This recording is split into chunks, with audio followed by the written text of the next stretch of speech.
So right about that time, the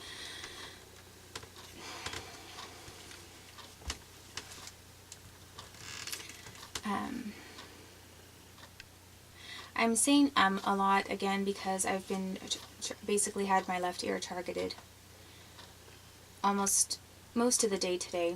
So I have not been as clear and fast about in my speech because of it, because it's very distracting. And it interrupts my thought process because I'm having to think, I'm having to try to not focus on the pain in my ear.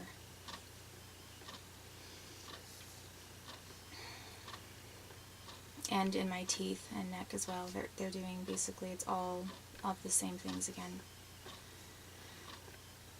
So I was looking for a place to rent with my son after this woman said that they were going to sell the place, her place, and I couldn't pay the rent anyway. And I found out much later that they had black mold and they had to gut the whole thing, and later it was even condemned for that reason. So I think that that could have made our situation with the thrush a lot worse, which is why maybe my son had it so badly. Because I had later had someone say that it's impossible for a child to have the same thing that I ended up developing, which was called Tinea versicolor, but basically it's just systemic thrush that wasn't treated. So my son got the exact same thing, and she was saying it's impossible for a child to get that. Well, it's not when the conditions are right. So we were out of that apartment, and I was about to be out, and I was looking for a new place, and nobody would rent to me. I was being blacklisted in the entire town. And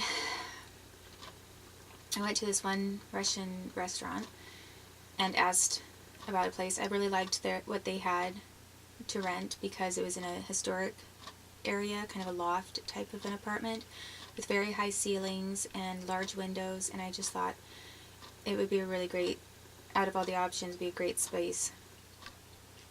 And then I met with her husband and talked to him, and I guess he got in... I was talking about how smart my son was, which wasn't maybe a good idea because I didn't realize their son was handicapped, was mentally handicapped for some reason. I don't know what happened to him. But he was a little bit, so I didn't realize that would be insensitive of me. And then I said something about just to make small talk.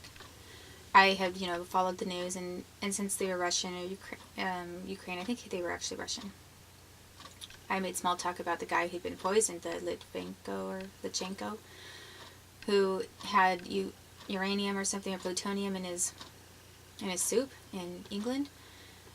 And I said, "Can you believe it?" And was just making a comment, and he said he should have kept his mouth shut. And I couldn't believe he said that. It scared me to death because most Americans would never say something like that. I didn't understand that sometimes Russian people will just be kind of like New Yorkers in the sense of just speaking their minds, and they might say something very bluntly. Doesn't mean they're an axe murderer. Doesn't mean that they're not either. But I didn't understand that that it might not have been that big a deal. I thought, oh my, he's justifying some guy getting killed, like assassinated. He should have kept his mouth shut. He sounded like he was the mobster that ordered the hit.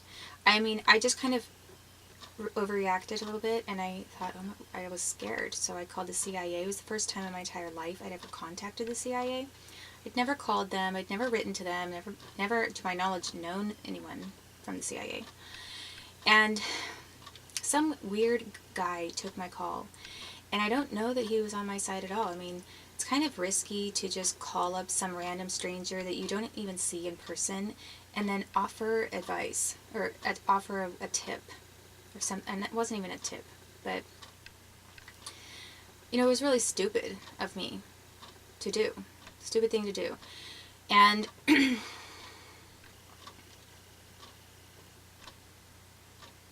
and I said to the person, all I said is, well, I don't know if this is a big deal or not, but I was talking to this guy about the Litvenko man, and he said he should have kept his mouth shut. I didn't know if that's like something to be worried about or not.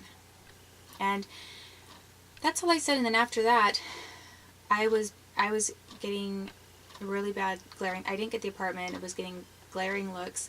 Actually, before I'd even said anything to the CIA, they had decided not to give me the apartment because I didn't know that I was being blacklisted in the town. They had, the social services department was contacting any potential landlord and telling them I couldn't pay my rent, that I wouldn't be able to pay my rent, so don't rent to me. So these are the people that are supposed to be helping me and my son, who didn't give me the $1,000 refund check that they owed me, and put us in this weird position. And then they were telling any potential landlord not to rent to me and suggesting I couldn't pay my rent, which is the exact same thing that Donna Ciaramella, when I had my knee injury, Donna Ciaramella, the Italian mafia woman, was, representing farmers on my personal injury protection thing. And I found out she was calling doctors and nurses and telling them not to do a surgery on my knee, saying she can't pay for it. So that was totally illegal. I found out, according to insurance laws, that's illegal. You can't discourage someone from having a surgery by implying the patient can't pay for it. And that wasn't true either. The fact was that they were going to have to pay a settlement amount, but I guess since they didn't want the evidence of that, they didn't want me to have the surgery because that would be evidence that I really did have an injury that was new and not pre-existing. So here's Donna Ciaramella, this Italian-American woman, again, breaking the law and trying to keep me from having a knee surgery after a hit and run, which was basically an assassination attempt. And then I have problems with the state, and they don't give me my refund check from Washington State. And then the next thing I find out is when I'm looking for a new apartment, I'm finding out that someone from social services is discouraging any potential landlord from renting to me, lying and saying that I can't afford it. Because I thought maybe I was getting a bad reference from my former landlord, but I always kept the house clean. I had been a little bit behind on a payment once or twice. Not behind, but within the 5-day grace period, that kind of a thing. And I'd always paid them, except for this one time where I had no money suddenly. So I thought that, well, why would they do this? And then I was told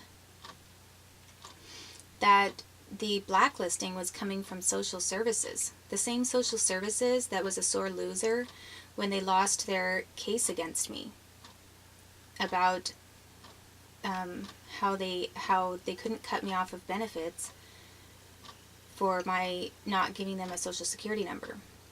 So they were still retaliating against me, and I just thought, what are they trying to do? Have me completely homeless with my child? Which is what they were trying to do. They wanted us most likely to be in a homeless shelter so that they could have even further grounds to try to take my son from me. So as it turned out, my grandfather at the last minute said, well, I have a place you and Oliver can stay at, which was really nice for him to do that. And it was in East Wenatchee. So it was a really great place. I liked being out there. My son liked it. It was right next to the river. We went to the river almost every day. Pretty much every day. And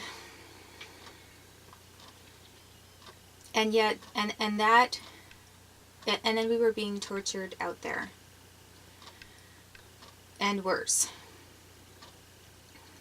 But what happened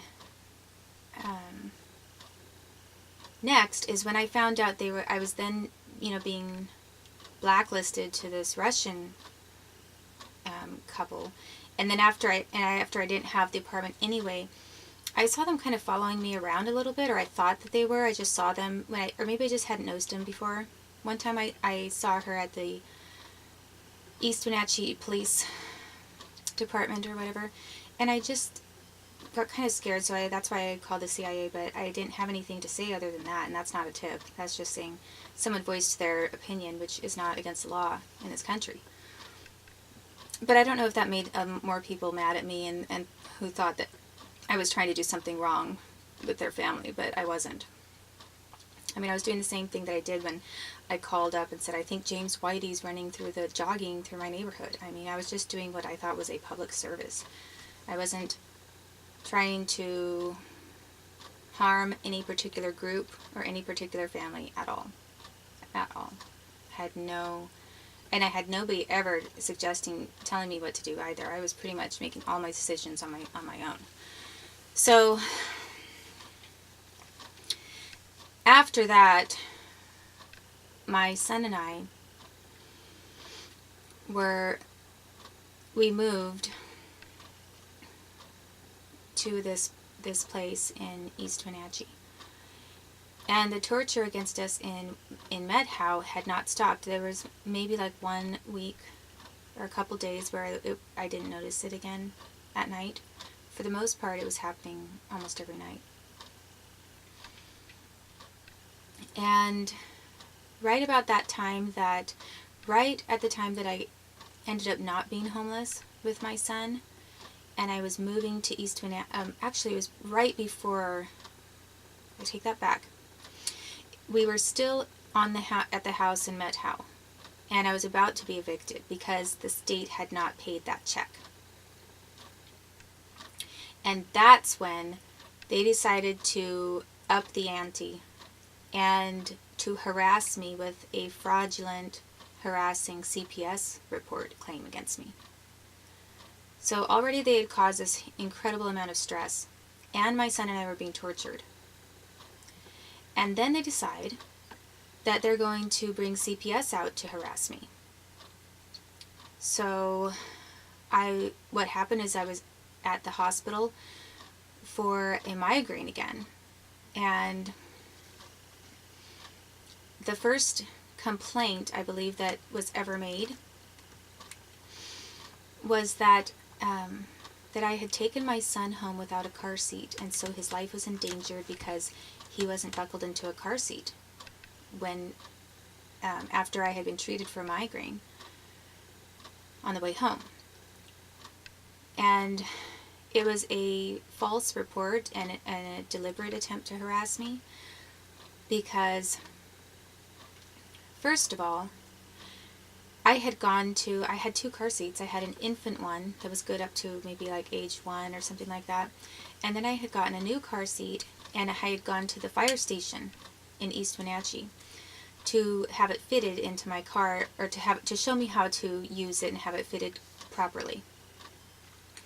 And I said, well, which one should I use now? I said, should I use this one that my son can still fit into? Because I didn't let the first one run out and get too small for him. I was very safety conscious with everything regarding my son.